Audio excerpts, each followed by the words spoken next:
Sawadee Krupp. Welcome to our Tower of Babble. It's the last day of the week and we're responding to the things that you've said about some of our content at thetiger.com and on our YouTube channel.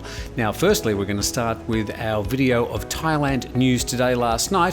One of the stories was about the local real estate market and some predictions that it could fall to, well, the official figure said around 6.9%. A lot of people had other ideas. Davey Boy said, do you think that would make the rentals of condos come down too? Well, that's a really interesting point, because what's happened over the past year as Thailand's gone into its own particular COVID mess is the real estate prices have dropped, and indeed the hotel market has also responded by bringing down the daily rate for the price of a room. But the rental costs have not really gone down that much. In fact, if you want to rent an apartment in Bangkok, at the moment they're asking about as much as they were a year ago. So, good point. Nick Ross was a little bit more pessimistic. He said they're not just falling, they're crashing. King S said, a complete contrast to the UK housing market. Since the pandemic started, housing supply has dried up, and that's pushed up prices by 5 to 10%, and even with the inflation, the houses on the market are being snapped up. That situation seems to be happening in the United States as well, particularly people moving out of the big cities and back into some of the outer suburbs and the country, where the housing and real estate prices have been rocketing. John the accountant says, ha ha ha ha, I've seen prices falling in Phuket by 30%, Hua Hin, I think he means, by 20%, and I think at least already 15% in Bangkok in realty, and wait, there will be even bigger discounts. Thanks, John the accountant. Just noting that your profile picture is the picture of a clown, so not really sure how accurate your figures are. GGB says, good time to buy condos, but the Thai baht is still too strong, it's bulletproof. And yes, the Thai baht, despite everything going on with the drop of exports and the complete demolition of the tourism industry, has held very firm and indeed gained against the US dollar over the past 12 months, some 9%. Amazing Thailand. Moving on to some other topics, and this one seems to be coming up a bit at the moment, although really it's completely irrelevant. But the Scourers says, not sure who is better looking, you Tim or your co-host. Well, I'm surprised you even asked the question. Keith Drain says, this channel reminds me so much of BBC One News, pushing fear, never no good news. Well, the nature of news is that it's not usually good. We don't like to keep on pushing bad news, but most of the news is usually bad. When there is good news, we're very happy to publish it and would suggest you check out our website any particular day of the week. There's plenty of good news stories there as well. Somebody, Chinese symbol G, I don't know how to pronounce all that, says, here's my Babylonious comment, referring to the Tower of Babble, and they say, in Thailand, in order to be polite and respectful, one is encouraged to intersperse freely one's utterances with plenty of krupp. Krupp this, krupp that, krupp almost anything and everything. Before I arrived in Thailand, I seldom uttered krupp. And cutting to the chase, however, I will utter Sawadee Krupp tomorrow, probably 100 more times, and I'm loving it. Robert SKR, a frequent contributor to our comments section, has added this little gem: the Tiger should stop pretending to be a valid news source. Thanks, Robert. We'll continue publishing the stories that we are.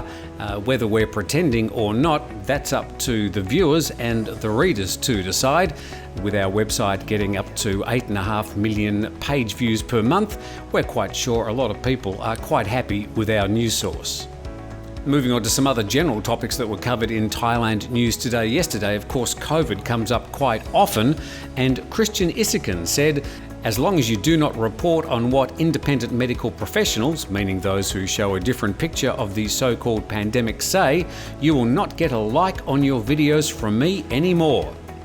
Well, thanks, Christian. As with all our COVID reporting, we'll be reporting the most reliable and factual content we can find from reputable and reliable sources.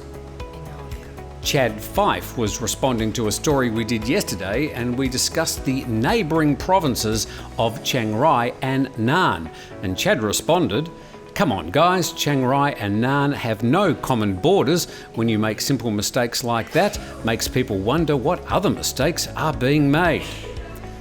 Fair comment, Chad, we were wrong. They are sort of in the same neighbourhood, but indeed they're not neighbouring provinces. We apologise for the error. Colin Hart was responding to a story about the number of vaccines being available in Thailand this year. He said, 2 million doses by the end of April. How many people in Thailand? Well, the actual answer to that is around 68 million people. The 2 million number was the number of Chinese vaccines from the Sinovac biotech company. The Thai government is actually bringing in vaccines from a number of different countries and a number of different companies. So they are hoping to get, I think they announced, some 70% of the population inoculated by the end of this year. And this is a comment we get very often when talking about the 69 COVID deaths in Thailand this year. Angie Globetrotter said, "And 69 dead after more than a year. Are you totally stupid to ruin your country? Every weekend more people die in your sick traffic." Now, in a rare response, the Thaiger actually responded by asking the question, and what have traffic incidents got to do with a viral pandemic? Milli Vanilli, a rather rancorous troll who responds to a lot of stuff on the Thaiger, and not usually very favourably, said, "The Thaiger, it's a comparison. Thailand has one of the highest road deaths in the world and it's ignored. If we are concerned about the well-being of people, increased safety should be enforced. The numbers are outstanding comparatively." I'm sure we're going to continue to get a lot of responses about the death toll in Thailand and comparing it to the horrid road toll, a very shameful road toll indeed when compared to other countries around the world. But the one thing about the comparison between the road toll and the COVID deaths is you don't die in a car crash from breathing. And to finish today, we've got another one from Angie Globetrotter, not favouring this particular person, not sure if that's their name, but they said, "Prostitution and sex business has a much too big influence in Thailand." Well, there's not much more we can add to that. Thank you, Angie, and thank you to everybody else who have contributed to the comment sections, not only on our YouTube channel, but also on Facebook and our website. We might pick some stories from those particular platforms next week. But that is this week out of the way for the Tower of Babble. We'll have another one on Monday. Have a fantastic weekend.